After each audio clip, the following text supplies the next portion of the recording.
Assalamualaikum warahmatullahi wabarakatuh. Halo semuanya, bagaimana kabarnya? Semoga kita semua baik-baik saja ya. Sebelum menyimak video pembelajaran kali ini, alangkah baiknya kita berdoa terlebih dahulu. Berdoa dimulai. Selesai.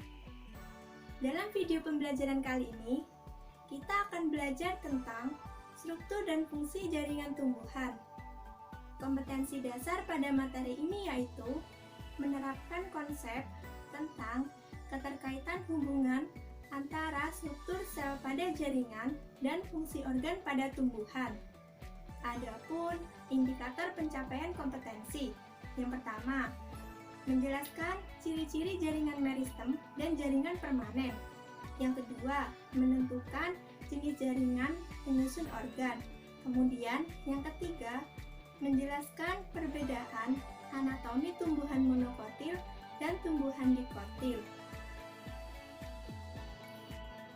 Yang pertama, kita akan membahas tentang jenis-jenis jaringan pada tumbuhan. Sebelumnya, sudah tahu kan apa itu jaringan? Ya, jadi jaringan merupakan sekumpulan sel yang memiliki bentuk dan fungsi yang sama. Jaringan pada tumbuhan dibedakan menjadi dua, jaringan meristem dan jaringan permanen. Yang pertama, kita akan membahas tentang jaringan meristem. Jaringan meristem merupakan jaringan yang sel-selnya aktif membelah. Ciri-ciri jaringan meristem yaitu yang pertama, sel-selnya aktif membelah. Kemudian yang kedua, tidak memiliki ruang antar sel. Yang ketiga, mengandung banyak protoplasma. Yang keempat, dinding selnya tipis. Jaringan meristem dibedakan menjadi dua, meristem primer dan meristem sekunder. Jaringan meristem primer yaitu jaringan meristem pada tumbuhan dewasa yang sel-selnya masih aktif membelah. Pada umumnya terdapat pada ujung batang dan ujung akar. Sedangkan meristem sekunder yaitu jaringan meristem yang berasal dari sel-sel dewasa yang sifatnya itu menjadi sel-sel meristematik, bentuknya pipih dan memiliki vakuola. Contohnya kambium dan kambium gabus. Selanjutnya, yang kedua adalah jaringan permanen atau jaringan dewasa. Jaringan permanen merupakan jaringan yang berasal dari pembelahan sel-sel meristem primer dan meristem sekunder yang telah berdiferensiasi. Jaringan permanen ini bersifat non-meristematik, artinya tidak aktif membelah, kemudian tidak tumbuh dan tidak berkembang lagi. Jaringan permanen ini dibedakan menjadi 4, yaitu jaringan epidermis, jaringan parenkim, jaringan penyokong, dan jaringan pengangkut. Nah, yang pertama yaitu jaringan epidermis. Jaringan epidermis atau jaringan pelindung merupakan jaringan yang tersusun atas lapisan sel-sel yang melindungi permukaan organ pada tumbuhan.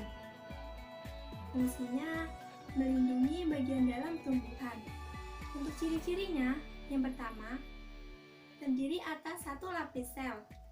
Selnya tersusun rapat, kemudian memiliki banyak vakuola. Nah, jaringan epidermis ini dapat bermodifikasi menjadi stomata, trikoma, spina, sel kipas, sel kersik, filamen, dan litokis. Kemudian, selanjutnya yaitu jaringan parenkim atau jaringan dasar. Jaringan parenkim terbentuk dari sel-sel hidup.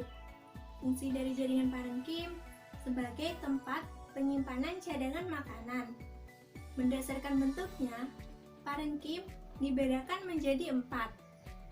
Parenkim palisade, parenkim bunga karang, parenkim bintang, dan parenkim lipatan. Untuk yang parenkim palisade merupakan parenkim yang terdiri atas sel-sel yang bentuknya panjang, tegak, dan mengandung banyak kloroplas. Kemudian, parenkim bunga karang terdiri atas sel-sel yang bentuk dan ukurannya tidak teratur dan memiliki ruang antar sel. Kemudian, parenkim bintang terdiri atas sel-sel yang bentuknya seperti bintang yang saling bersambungan. Kemudian yang terakhir, parenkim lipatan terdiri atas sel-sel yang dinding selnya mengalami lipatan ke arah dalam dan banyak mengandung kloroplas. Kemudian, jaringan selanjutnya yaitu jaringan penyokong atau penguat. Jaringan ini yang menunjang bentuk tubuh pada tumbuhan. Ciri-cirinya memiliki dinding sel yang tebal dan kuat, serta mengalami spesialisasi pada sel-selnya. Nah, untuk fungsi dari jaringan ini yaitu menegakkan batang dan menguatkan daun, kemudian melindungi tumbuhan dari gangguan mekanis, serta melindungi jaringan pengangkut. Jaringan ini dibedakan menjadi dua, yaitu kolenkim dan sklerenkim. Kolenkim berfungsi menguatkan jaringan yang masih mengadakan pertumbuhan.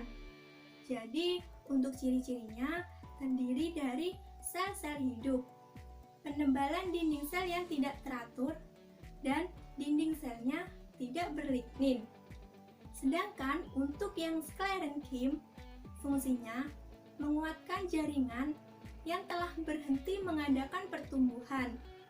Jadi, untuk ciri-cirinya, sel-selnya mati, kemudian penebalan tebal dan kuat, serta dinding selnya berlignin. Kemudian, jaringan yang terakhir yaitu jaringan pengangkut. Jaringan pengangkut ada dua, xilem dan floem. Untuk yang xilem, fungsinya mengangkut air dan garam-garam mineral dari akar menuju ke daun. Ciri-cirinya yaitu sel-selnya telah mati, kemudian dinding selnya tebal dan mengandung zat lignin. Untuk komponen pembentuknya antara lain unsur trakeal, serat xilem, dan parenkim xilem. Sedangkan untuk yang floem yaitu fungsinya untuk mengangkut zat makanan hasil fotosintesis dari daun menuju ke seluruh bagian tumbuhan. Ciri-cirinya tersusun dari sel-sel yang hidup dan mati. Untuk komponen pembentuknya antara lain unsur tapis, sel pengiring, dan serat floem. Oke, apakah sudah mengerti tentang jaringan meristem dan jaringan permanen? Jika sudah mengerti, kita akan melanjutkan materinya, yaitu tentang jaringan pada organ tumbuhan, antara lain akar, batang, daun, dan bunga.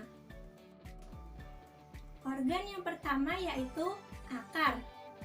Akar fungsinya untuk menegakkan tumbuhan, menyerap air dan garam mineral, serta menyimpan cadangan makanan. Akar dibedakan menjadi dua, akar monokotil dan akar dikotil. Persamaan di antara kedua akar tersebut yaitu sama-sama memiliki yang pertama, korteks. Korteks ini tersusun dari sel parenkim yang mengandung karbohidrat. Kemudian yang kedua, endodermis. Endodermis ini terdiri atas satu lapis sel yang dinding selnya mengalami penebalan membentuk pita Kaspari. Kemudian sama-sama memiliki xilem dan floem. Nah, untuk perbedaan di antara kedua akar ini yaitu pada akar dikotil tidak memiliki parenkim sentral, tetapi memiliki kambium di antara xilem dan floemnya. Jadi, tipe akar dikotil ini yaitu tipe kolateral terbuka. Sedangkan untuk yang akar monokotil memiliki parenkim sentral, tetapi tidak memiliki kambium. Jadi, untuk tipe akar monokotil ini yaitu tipe kolateral tertutup. Selanjutnya yaitu jaringan pada batang. Pada batang monokotil terdapat epidermis, jaringan dasar, dan berkas pembuluh. Sedangkan pada batang dikotil terdapat epidermis, kemudian korteks, bekas pembuluh, kambium, dan empulur. Nah, untuk perbedaan di antara kedua batang ini yaitu pada batang monokotil, batas antara korteks dan stilnya itu kurang jelas dan tidak terdapat kambium. Sedangkan pada batang dikotil, batas antara korteks dan stilnya itu jelas dan memiliki kambium. Nah, sudah jelas kan bagaimana perbedaan struktur jaringan pada akar maupun batang? Oke, kita lanjutkan struktur jaringan pada daun. Pada daun terdapat epidermis, mesofil, xilem, floem, kemudian ada stomata, dan juga ada kutikula. Nah, hal yang membedakan antara daun monokotil dan daun dikotil yaitu pada mesofilnya. Pada daun dikotil, mesofilnya itu berdiferensiasi menjadi jaringan tiang atau palisade dan jaringan bunga karang atau spons. Namun, pada daun monokotil, mesofilnya itu tidak berdiferensiasi menjadi jaringan tiang maupun jaringan bunga karang, tetapi terdiri atas sel-sel parenkim yang struktur dan ukurannya itu sama. Organ yang terakhir yaitu bunga. Bunga berfungsi sebagai alat perkembangbiakan generatif. Bunga dibedakan menjadi dua tipe, yaitu bunga lengkap dan bunga tidak lengkap. Untuk yang bunga lengkap, bunganya memiliki alat reproduksi dan juga perhiasan bunga. Sedangkan untuk bunga yang tidak lengkap, yaitu bunganya tidak memiliki salah satu atau beberapa bagian utama pada bunga, seperti tidak memiliki kelopak atau asepalus dan tidak memiliki mahkota atau apetalus. Struktur bunga meliputi tangkai bunga, kelopak bunga, mahkota bunga, benang sari, dan juga putik. Untuk benang sari terdiri dari kepala sari dan juga tangkai sari. Sedangkan untuk yang putik terdiri dari kepala putik dan juga tangkai putik. Nah, bagaimana sih cara membedakan antara bunga monokotil dan bunga dikotil?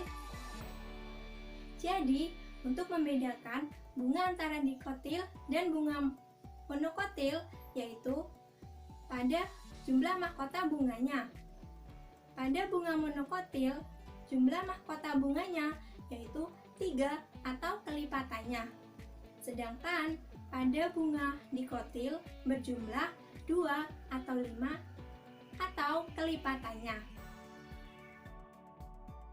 Nah, itulah penjelasan tentang materi, struktur dan fungsi jaringan pada tumbuhan yang membahas jenis-jenis jaringan tumbuhan dan juga jaringan pada organ tumbuhan.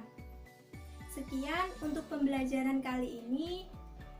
Semoga ilmu yang kita pelajari dapat bermanfaat. Terima kasih. Wassalamualaikum warahmatullahi wabarakatuh.